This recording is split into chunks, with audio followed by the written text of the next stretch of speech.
Hey, Shellie, how are you? Thank you for sending me your dream. I'm excited to be able to interpret it for you. I'm glad that you found it and everything worked out. I know the website was down for a couple days, so appreciate you being patient with us. In case you're new here, the way that we typically do things, welcome, is I'm going to read your dream, what you typed up, talk about the symbols, and then what that means for your life, kind of how to apply it and what you should do moving forward. So if you are new, tap subscribe, hang around, check out some of the other dreams that people allow to make public, and you can do that with yours as well.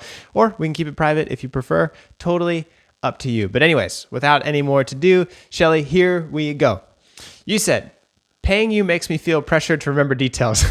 Yeah, I hear you. Don't worry. We're gonna get the gist of it. And I read what you wrote already. It's perfect. It's perfect.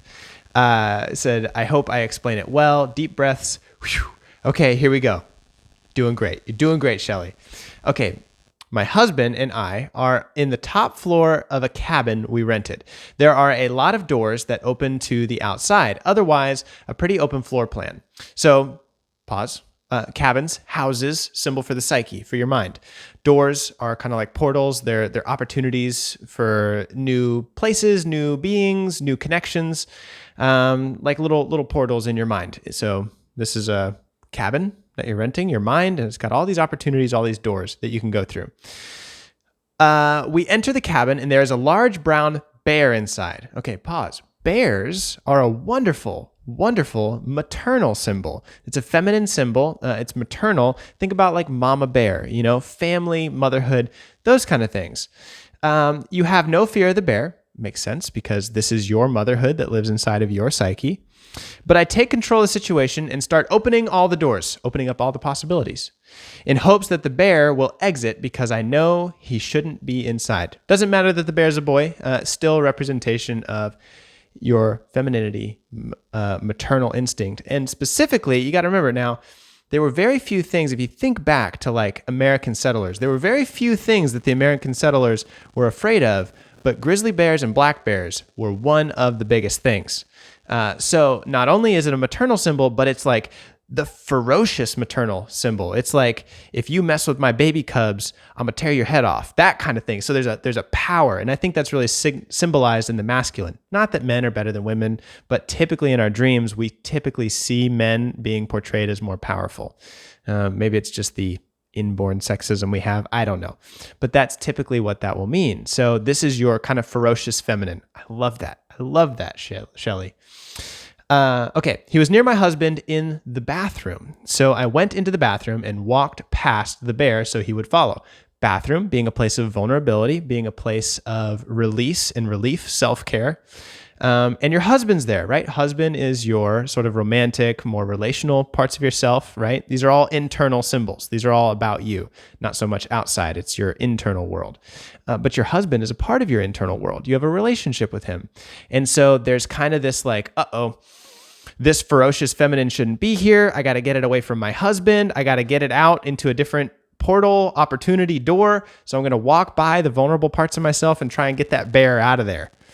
The bear followed and walked on out of the cabin. I began to shut all the doors. So there's kind of this fear, right? There's kind of this like, my husband's going to see this ferocious feminine part of me. And there can be some fear like, what if he doesn't like it? What if it scares him, right? And so I think what you'll see, and what's interesting as we continue through this dream, is that each of these scenes, and what typically happens with dreams, is that your mind will repeat the same dream. Basically, it'll repeat the same idea, the same message in several different ways, trying to get all angles and aspects of it. So scene 2, scene 3, scene 4 that we're about to go through, all are the same message, just in different forms. So scene 2. Oddly enough, I was in the cabin, but never saw my husband again. I was laying on a pull-out couch, again, comfort, vulnerability, laying down bed, with an old friend, Megan. This is old parts of you and feminine parts of you, old friend Megan, and her mom, again, maternal symbol. It was fine, like a slumber party kind of feel. Megan went to go potty, again, bathroom vulnerability, and the mom leaned over and kissed me on the lips. Kiss means connection, so it's a connection with this maternal figure. As if she was feeling for something. She held the kiss as if she was feeling for something. I pulled away, and it's as if they disappeared. So it's kind of like, this type of deep, intimate connection with the feminine and the maternal feel uncomfortable with.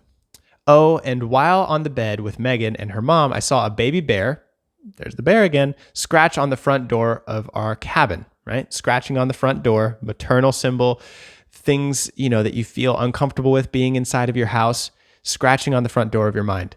But it left shortly after I spotted it. Eyes being kind of the conscious symbol. This is your conscious critical part. When you see things, vision's very much connected with your logic, your consciousness. And so logically, you say to yourself, these very ferocious feminine parts of me shouldn't be here. And so kind of your emotions and your logic are kind of in conflict with each other. Scene 3, I'm standing in the same cabin. Same thing. I hear my husband snoring in the bedroom. Vulnerability. A bad guy number 1, this is a part of yourself again, comes in because a door is still open and he stands over me as I'm laying flat on the floor. Again, vulnerability. He says nothing to me. I don't recall feeling afraid, right? These are parts of yourself, so there's no reason to be afraid of him. But I knew my husband wouldn't be awakened. Is that a word? LOL. Yeah, I think it's a word. Because he was asleep. So again, it's like, parts of myself are being shown again. Should they be inside of you? Yes, they should be inside of you. They're good parts. They're good parts. And they'll probably keep your husband safe. You just have to make peace with them and be honest with your husband in your relationship, saying, hey, like these are real parts of me that sometimes I'm not even so sure I accept about myself. And I've got to share them with you, my life partner. It's tough. It's tough. This is relationships, man. Scene 4. I'm standing looking out the cabin window. Cabin again. 2 men are digging in the ground. The ground isn't brown, more like color of ash, but you say we don't dream in color or no, so maybe ash on the ground makes sense. Actually, most people do dream in color. Some people don't. It was back when black and white color TV, most people dreamed in black and white, but most of us dream in color. So ash ground is black and white, right? Black and white thinking. That's what that kind of means. And the ground being sort of your inner self, your unconscious mind. Anyways, they're digging. I kind of zoom in like I'm a dang flying camera. Love it. And I see guy number 2 say, there's a dead body here. Guy number 3 looks at guy number 2 and makes a face like he hates to have to kill number 2, but since he spotted the body, he's about to shoot him. Guy number 1, you heard me, has a dang rocket launcher carried on his shoulder, kind of a gun, and shoots guy number 3, so he couldn't kill guy number 2. I don't recall any reaction from me at that point. My guess is I woke up. What the fuck? It's all vulnerable parts of yourself. These are parts of yourself that you're uncomfortable with, and people are seeing them. Your husband in particular is seeing them. And so you can see as the scenes go, the dream gets more and more strong and more vivid, more and more violent in kind of its expression of this same message. 1, 2, 3, 4. And it's amazing that the mind does this. It's the same message, just multiple times. So what do you do with that, Shellie? Well, you accept it.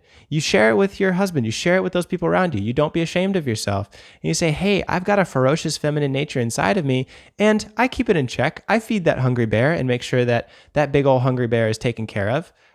But those who are in an intimate relationship with me should know about these parts of myself because there's nothing to be ashamed of. But my thought is, even as I'm talking about it now, you're probably thinking of these types of things that you're ashamed of. And you're even thinking of times when you were told to be ashamed of them. And you're thinking about times when you started to hide them from the world and not be so sure if you should share them. So, Shellie, I hope you take amazing care of yourself. I hope you share those and value those things because those are important parts of you that shouldn't be denied because they'll squeak out in your dreams. So I hope that's helpful. If you got any other questions, let me know. Beautiful dream. Thank you for sharing. Please reach out. If you want to talk more about dreams, schedule a coaching session with me or whatever we need to do. I'm here to help. But until we talk again, you take care. Peace.